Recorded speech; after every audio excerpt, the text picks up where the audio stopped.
This video is brought to you by GamerSubs. That's right, my first ever sponsor read on something that I actually enjoy. Are you sad? Tired of the usual bullshit energy drinks and G Fuel back swamp water ass that you've been hearing all about? Well, not anymore! GamerSubs has officially partnered with me to help you fulfill your anime dreams! Via being diabetic and keto friendly without ever touching your blood sugar that could cause spikes of jitteriness followed by a heart crash with no time for anime ass like that other crap on the market. GamerSubs respects your body using 100 milligrams of caffeine organically sourced from coffee beans. The nootropics that help balance it out are dear friend B vitamins and a sweetener that doesn't make my ass run like Conte after having spicy curry. So if you want to start feeling better, help out the channel and get some sweet anime girl shaker goodness as well as joining the plan to make the flavor thick anime thaw demise. Head over to the GamerSubs website and use the code SHINPAI to get 10% off your final order. Now, on to more specific anime titties.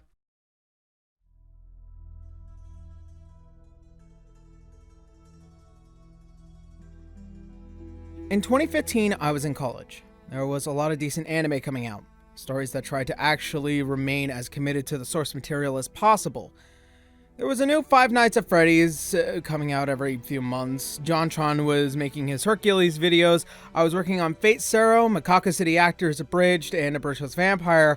However, deep in the recesses of so much of my internal pain and turmoil from my personal life, balancing college, and also since I wasn't working, I could not use a car, I would borrow my sister's laptop so I could watch anime until I needed to get a bus home. I had a subscription to Crunchyroll at the time, and that's where one fateful day, I saw it.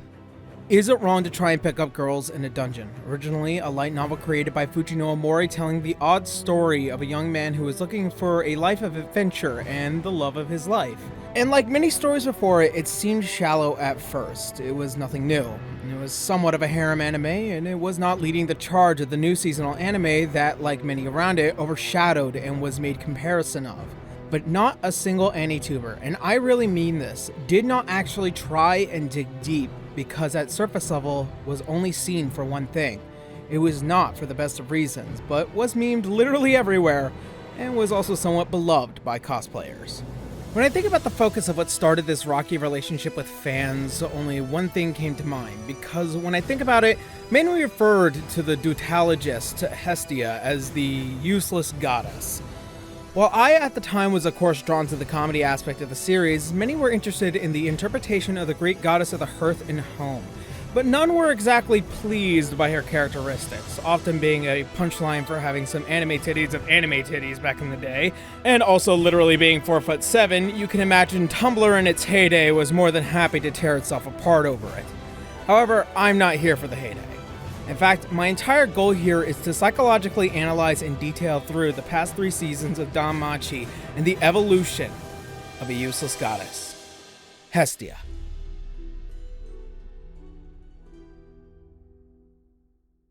Okay, so before anything, I'm going to make this 100% clear. Hestia is not my favorite character, and for all the right reasons too. I do not vibe with Hestia in a lot of ways as a viewer of anime. Now, who is it? I will tell you at the end of the video, or maybe in the middle of it. You gotta watch it all the way to find out. Okay, so I want to look at this from a chronological point of view, because when we first meet Hestia... Yeah, no, that point is establishing the fact that Hestia has already known Belle for a prolonged amount of time. This is not the start of Hestia. This is. The point of why I'm starting here is twofold. One, it establishes that Hestia is on her own, and it was not long that she had been looking for familiar members after Hephaestus kicked her out. And two, we know that she is a kind-hearted goddess because we can already see that she can relate to someone like Belle, who is having a difficult time just joining an already established familia. There is a whole host of reasoning here, because for all it's worth, this makes someone like Hestia, a person with a lot of attributes of the goddess of the hearth and home, very apparent. However, it is to note that the pantheon in the world of Danmachi is considered unified. There is a lot about how the gods function is not entirely based on what they were when they were all-powerful immortals. Throughout season 1 of Danmachi, Hestia's entire character arc is very linear with varying degrees of growth, but the gods are only able to do one functional thing when it comes to their familia. They just update the stats of their familia members. That's pretty much the only thing any of the gods do when you boil it down. Given that the gods are restricted from using their powers, with the repercussions of varying between fines or just nobody knowing anything about it, we can assume that Hestia is generally only pushed to the edge when it comes down to it, but follows the rules of Aurario to a T. Another thing is that we can analyze is that she is pretty historically accurate in a mindset. You see, if you research any of the Greek gods, they were generally very wishy-washy in their mythos, or possessive of certain ideals, or sometimes people in the mythos. However, Hestia doesn't.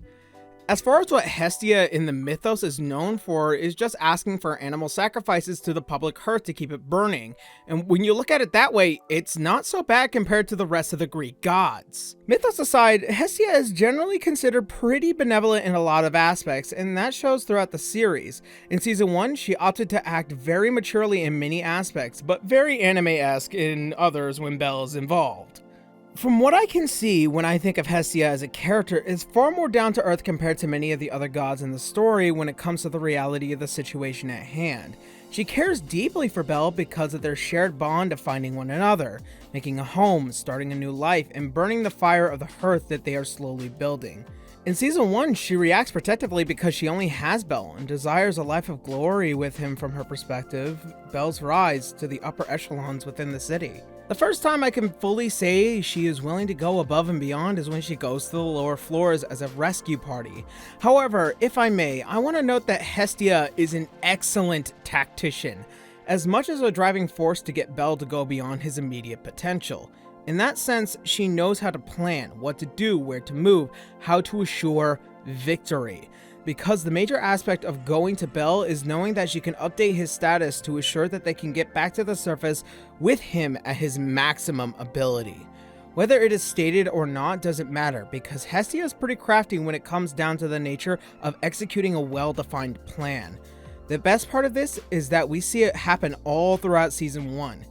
What she is willing to do for the sake of assuring victory, because she often wins a war of attrition instead of a full frontal assault. I prove my point when she asks Hephaestus to make a knife, a living blade made from the god of blacksmithing, knowing full well the debt that must be paid over time. She is willing to pay for it as long as it takes, but her use of humbleness, dedication, and willingness to go the extra mile shows that she is going to take the road with the least resistance or maximum usefulness. Not a single scrap of an offering will be wasted, if you will. So, looking at the timeline of events throughout the first season, no matter how you swing it, I don't understand the concept of why Hestia is referred to as a useless goddess. I understand that it's an internet meme brought by people who only look at the surface of a certain water goddess, but Hestia, I can't see that. Now, my last video, I talked about the idea of what comedy is in Japan, and for all it's worth, Danmachi is a parody in a way that starts on the ideas of what harem fantasy anime are, but with a twist. And for what it's worth, that really stops after season 1. Hestia in no means is useless to how every move she has made when it comes to the benefit of Belle herself. This is not an observation, it's fact. And don't take that as me excusing a lot of the usual tropes you see in anime as the overpossessive but isn't a love interest, because that pops up later. For what it can be worth, Hestia is smarter than she looks.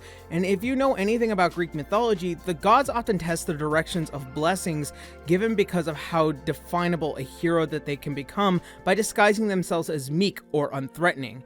Hestia seems pretty incapable on the surface level. But then...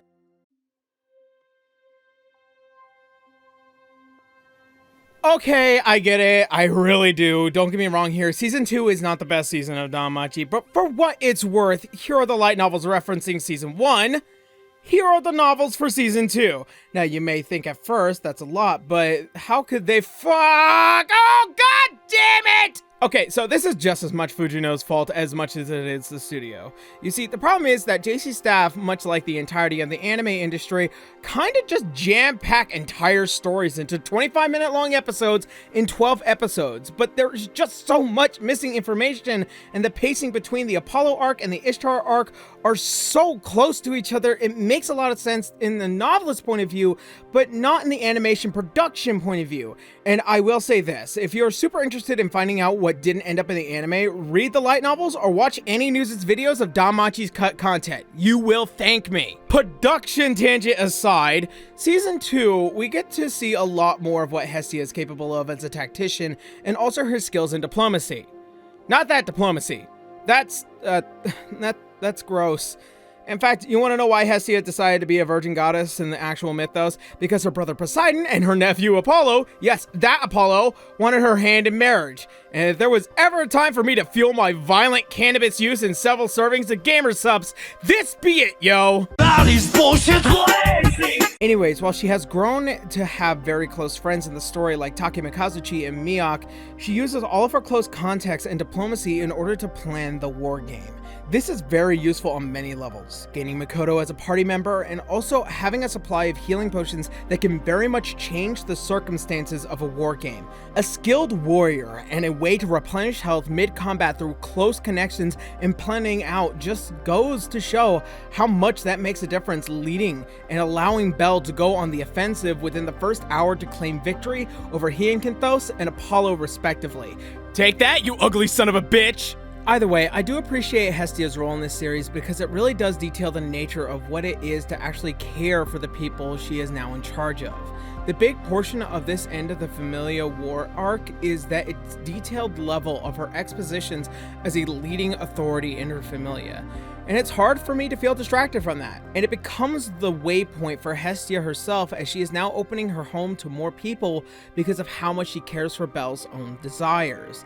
This is where I can confidently say is where Fujino's writing begins to shift tone-wise for the series, both in anime and the light novel. In fact, after the war arc, Hestia begins acting far more mature in a lot of aspects. I would say it lasts a little longer as she begins to understand the weight of her actions by playing the long game, because as soon as her own debt to Hephaestus is revealed, she straightens out in realizing her role as a leader and representative to the rest of her own familia and to the Orario community at large. And there is no better example of Hestia's growth than the entirety of the Ishtar arc. Looking back on it now, Hestia is really leaving behind the old nature she had of being fairly overprotective of Bell, but in fact putting his own feelings before her own. One of the biggest aspects about Hestia from where we first meet her to the point in the series is substantially different in how she sees what she has now. Her familia has grown, and so now her responsibilities, and how she must act in order to assure not just only their safety, but a growing familia, which is why we see less of her jealousy and more about caring about the new families she has made.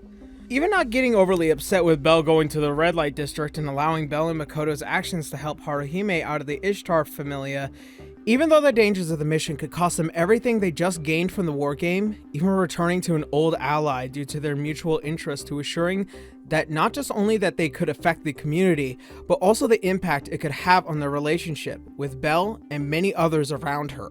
It takes a little bit to understand the Ishtar arc here, because Hestia as an overall, while growing, has to take certain priorities, and a few of those really do show while traversing in Ishtar's stronghold. At first, it's worried about Bell's innocence, but turns into understanding that there is a bigger game being played.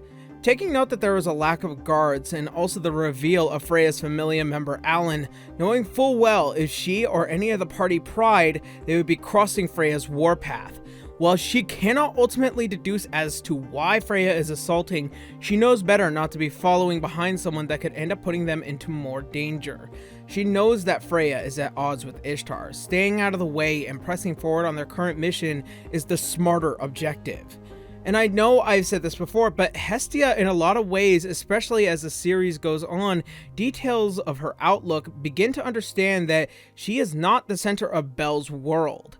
Even though they traced up to the heights of the tower, she is glad that she was able to see Bell safe. Under it all, there is the feeling of where she started and how she needs to be heard from one person that could understand her the most. The very one she has come to care and love above all.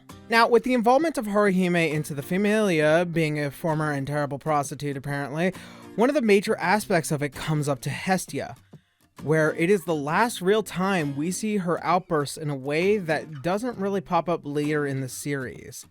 This part of season 2, where Hestia gets upset the way she does over the matter of Bell being a little too close to the female members of the familia, While it's very short, details a lot about how she has been feeling the feelings she has throughout the entire series.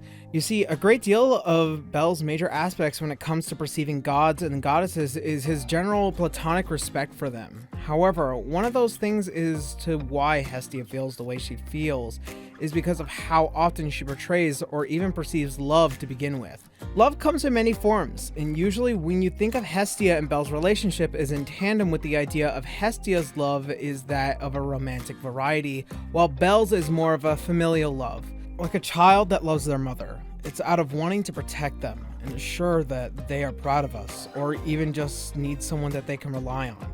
As the crow from the 1994 movie of the same name professes, "Mother is the name of God on the lips and hearts of all children." It's really in the last true scene where Hestia and Bel begin to discuss the complicated nature of death of mortals and the cycles of reincarnation. Bel does not fear loving a god, not because of his life expectancy, but because it's like any child that loves their mother. What child ever wants their parents to bury their sons or daughters? It does click to Hestia once it's there though. She asks him not to fear the goddess's love, but just to know that it is there and accepts his feelings, and thus accepts her role fully as the goddess of a familia, and that she is to what she is, a mother of children, a goddess on the lips and hearts of her familia.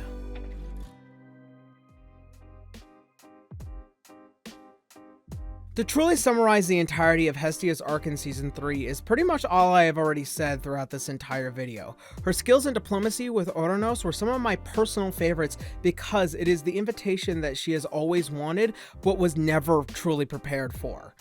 Given Hestia's nature in playing the long game, it is the reality of learning about the Xenos through the somewhat adoption of Wine gave a lot of motherly vibes, and also the greater part at the table to allowing the growth between the world above and the dangers below.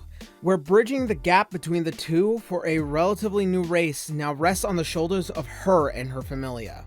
While the responsibility is now resting on their shoulders, it wasn't something that they could refuse to begin with. Something like this, getting out, means it paints a target on their back as much as it allows them to get brought into the fold. It's not an easy balance that Hestia can just strike with things before. There is no politics. There is no war to win. There's just public perception, and what that can mean for the rest of the city is somehow monsters who can speak, think, act, feel, and die like mortals. It can shake the very fabric of Aurario, and on the other end, Hestia has a duty to assure the safety and to coerce the public eye as the Familia as an ally of man while also assisting the Xenos from the dark. Hestia, ever the tactician, even playing around with her mightiest rivals through sheer understanding of all the skills and abilities of her Familia, never once gave up on those she has now dedicated her life to. She took up the mantle, a set of responsibilities, played into the bigger game. Whether she was able to, or if she had failed, watch it all fall apart. The best thing I can regard to the writing and understanding of Hestia is even though she has grown and has come to understand many responsibilities, she has never lost the same spark that we first met her with. Not only does Hestia always feel confident in her own way to assure plans and events go her way, there is also plenty of times where she can deeply think and comprehend certain eras of reverence when she is at the violent end of the blade. Showing intelligence and wisdom, carefully but confidently moving to the best possible outcome, while at the same time adopting her solidified role as a leader, and also mother-like nature that deeply cares for a life that has not understood it yet. Instead of fear or anger, Hestia looks at Wine and sees Bel, or Lily. She sees someone without a home and no hearth to guide them to the warmth. It's no wonder she wants to be close by. She knows that if Wine was a monster, the others would have taken care of it. But if Wine is here, her home is the best possible place to raise a mind, yet to know all that will come one day. Even if it breaks her and everyone's heart when Wine must go. The depth of Hestia is nonetheless an impressive notion of how we can look at a character from beginning to their current stature. It makes a lot of sense to see this story expand and grow, Hestia becoming a mature being while she was much more childish to begin with. However, it is not to disregard how much she was to begin with has not changed, especially as a wise being with a lot of experience in planning and being able to take advantage when they become available.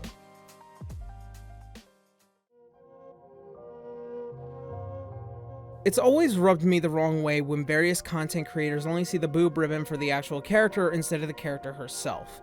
I understand on a very comedic level as to why people make fun of Hestia the way they do. I have made it a part of my business and life, it's just the way the dice rolled. But I also fully recognize I'm not always making fun of Hestia, and as easy as it is because I like Freya much more, but it really makes me drop out of the latest X season of anime from the X year videos very quickly when it just feels like it's just one nitpick after another. And don't get me wrong, I get it. But it feels so disingenuous when you can sum up an anime in just a few sentences but not actually comprehend the value that it has as a well-defined passionate moment like many others in the same breath. There is a reason why I can make a comedic abridged video and videos like these, because I'm willing to look at things in a unique way but make it heavily aware what I think is a good parody video versus what is a deep dive into the psychological aspects of a character. I don't fancy satirical nitpicks. I want something that I can honestly see the enjoyable aspects of a diamond in the rough. People who prioritize empty comical nitpicks in a video where we just want to see what makes something what it is feels lacking genuine concerns for just, well, what it starts with, empty, unfunny, groundless nitpicks. What I'm saying is, don't judge an anime for its title or its character on the cover or just to look for a single joke, or completely disregard the actual mindset of a character for just one moment, one frame, one design. And I literally proved my point just by doing this video. And for what it's worth, I laugh in the face of those who do not see the evolution of a useless goddess.